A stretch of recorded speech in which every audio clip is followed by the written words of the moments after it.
आशा करता हूं आप सब बहुत अच्छे होंगे। मेरा नाम है सिद्धांत अग्निहोत्री। स्टडी ग्लोस पे नहीं, क्राइम अफेयर्स पे आपका बहुत बहुत स्वागत है। दोस्तों, लखनऊ में एक ऐसी दिल दहला देने वाली घटना सामने आई है जिसको सुन के आपकी रूह कांप जाएगी। ये जो लड़का दिख रहा है आपको, इसका नाम है अरशद। 25 साल का है ये। अरशद जो है अजमेर से, आगरा का रहने वाला है। ये आगरा का रहने वाला है। वैसे तो मूल निवासी बदायूं का है, लेकिन आगरा में बस्ती में रहता था। अजमेर गया फिर अपने पूरे परिवार को लेकर। परिवार में टोटल टोटल 6 लोग हैं ये, ठीक है ना। 7 लोग हैं टोटल, इंक्लूडिंग अरशद। अरशद को छोड़ के 6 लोग हैं।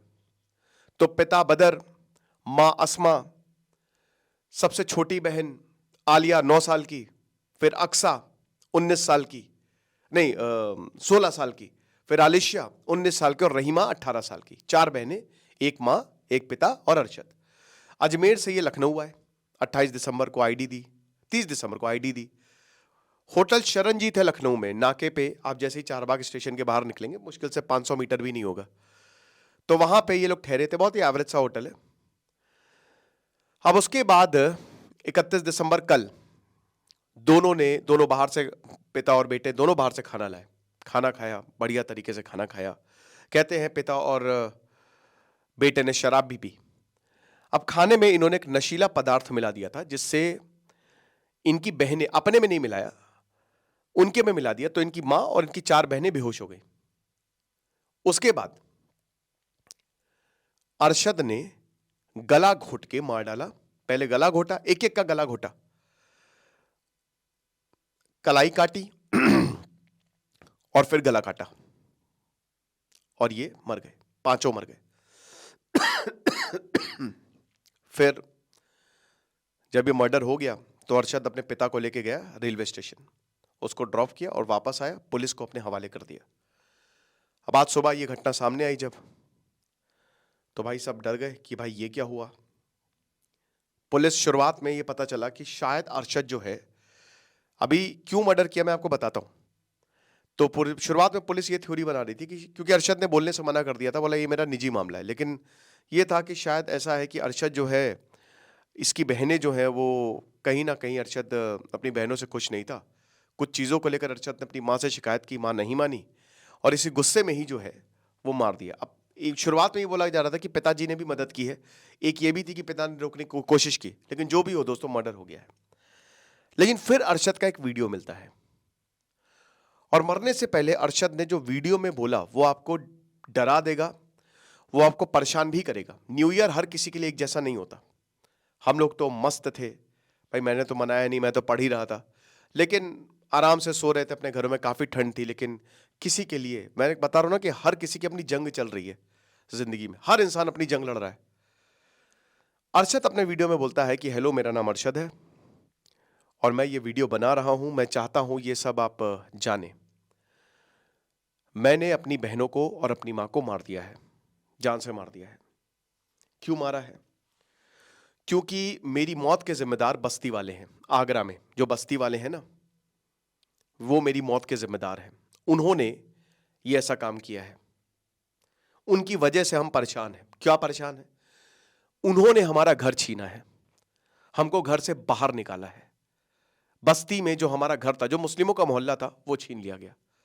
अब अरशद ये कहता है कि हमारा घर छीन लिया गया हमसे, और उसके बाद कहता है कि हमारे पास जो हमारी बच्चियां, जो मेरी बहनें हैं, उनके पास रहने को जगह नहीं थी। हम लोग फुटपाथ पे सो रहे थे, कभी फुटपाथ पे, कभी कहीं, हम इधर उधर भटक रहे थे। तो एक चीज पक्की है, और 10-15 दिन से कहता है कि काफी लंबे समय से, मतलब 15-20 दिन, 1 महीना, जो भी है वो पुलिस अभी जांच आएगी, अभी मैं पूरी कहानी आपको बताऊंगा, एक बार चीजें क्लियर हो जाए। लेकिन अभी फिलहाल जो शुरुआत में पता चला है उस हिसाब से मैं आपको बता रहा हूं कि यहां पे ये प्रतीत होता है कि अरशद के घर पे कब्जा हुआ और इनको निकाल दिया 15-20 दिन। अब इंसान के पास एक लिमिटेड इनकम होती है, आगरा में काम करते थे, फिर ये लखनऊ, अजमेर गए, फिर ये लखनऊ आए, यहाँ पे ठहरे हुए थे होटल में, और उसके बाद इसने ये डिसीजन लिया। यानी कि एक बहुत ही परेशान था, नौकरी भी नहीं थी, गरीबी थी, बहुत ज्यादा परेशान था। अब ये इसने और ज्यादा चौंकाने वाले खुलासे किए। इसने कहा कि इन जैसे मुस्लिमों को मत छोड़ना। किन जैसे मुस्लिमों को?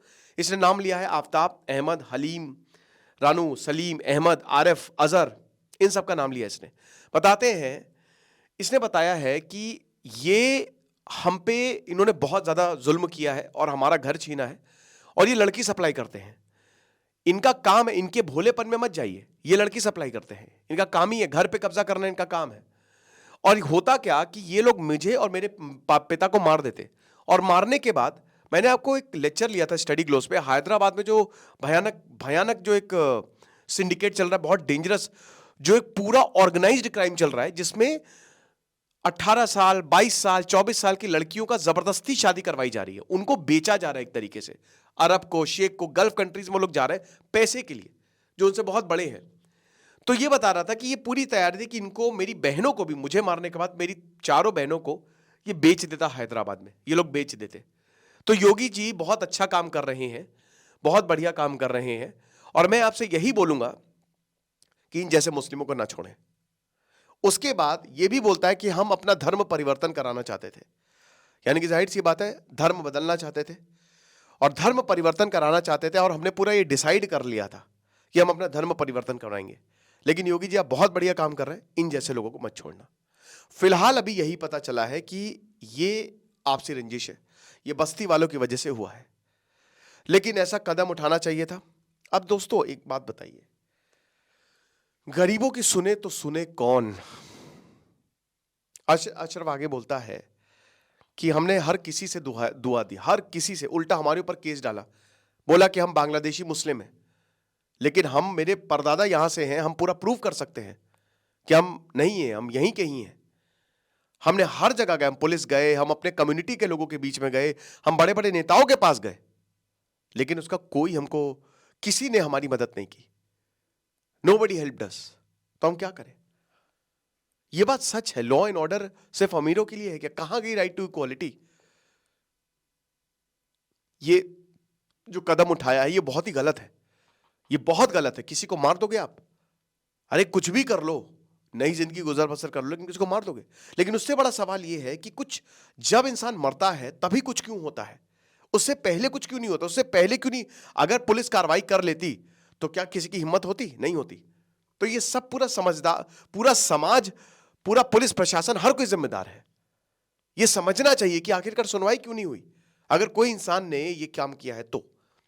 बाकी अभी पुलिस जांच करेगी और जांच में पता चलेगा कि क्या है, तो मैं आपको और डिटेल में बताऊंगा। अभी फिलहाल यही चीज सामने आई है। आपको क्या लगता है मुझे कमेंट बॉक्स में जरूर बताइएगा। Thank you so much.